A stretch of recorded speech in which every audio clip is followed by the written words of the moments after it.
Townsville is one of the most talked about regions for property investing in 2024. In this regional city of Queensland, you can still find properties under $500,000 that is yielding a lot more than 6%. In today's video, let's deep dive into several key data factors and understand whether Townsville is right for you or not. Let's start at the top with population. The total population of Townsville is approximately 200,000 people as of 2023, which is a lot higher than regional towns like Ballarat, Bendigo in Victoria, Toowoomba, Cairns in Queensland, and places like Albury and Wagga in New South Wales. So by no means Townsville is a small regional place. Between the years 2016 and 2021, approximately 43,000 people moved to Townsville from different parts of Australia. That's a quite large number given the total population is just 200,000. Now let's find out what majority of people do for a living in Townsville. And the second data factor is employment industries. The 5 largest employment industries in Townsville are healthcare, public administration, retail, construction, and education and training. Together, these 5 employment industries account for 56% of employment in Townsville. It's safe to say that the employment sector is quite diverse, and the largest being healthcare is quite comforting as an investor. Since this industry is heavily government funded, it's less likely that this will go bust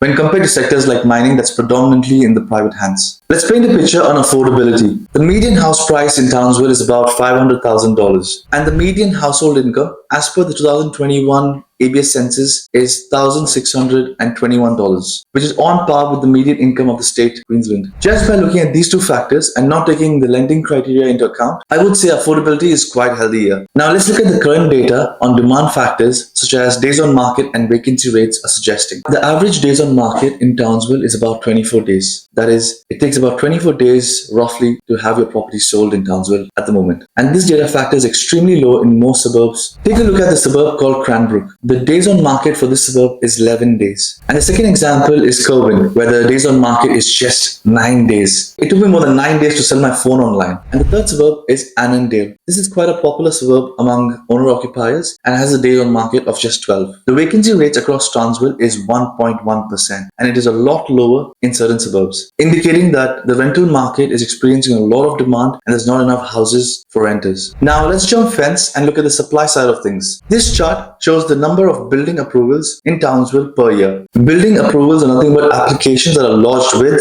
and approved by councils to build new dwellings. Roughly 3,000 new dwellings are about to hit the market as per the building approvals in the last 4 years. However, this number is extremely low when you compare it to the number of existing dwellings, which is 80,000. If you look at the bar graph in recent years, it's declining year on year. But you might be wondering what the current stock levels are and how much stock is currently listed for sale. This report was generated by CoreLogic in the month of May in 2024, and this shows the total number of listings and compares it to the last 12 months and the 5-year average. The current number of listings are about 64% less than the 5-year average, which means there's only 35% stock in comparison to the 5-year average that's currently listed for sale. Property prices in Townsville have grown by 23% in just 12 months. This is one of the best performing regional towns in Australia, and it is continuing to trend in the similar direction. We did cover a lot in this video, but to conclude, there's a clear imbalance in the demand and supply factors. All the data points we covered today are leaning towards a strong growing market. If I can leave you with just 3 things to consider before you take any decision in regards to Townsville, would be to number 1, be very selective in where you're buying the property, because some suburbs have grown over 50-60%. So you don't want to be over-capitalizing on an overgrown market. The second point is Townsville does flood occasionally. So you want to make sure that the property that you have shortlisted is not on the flood overlays. And the third point is the council rates in Townsville is really high, around $4,000 to $5,000. So you want to make sure that you account for this when you're calculating your holding cost. If you found this video informative, share some love and hit the like button. And if you want more videos like this, leave in the comment section on what region should I cover next and hit the subscribe button. Thank you, and I'll see you in the next one. Cheers.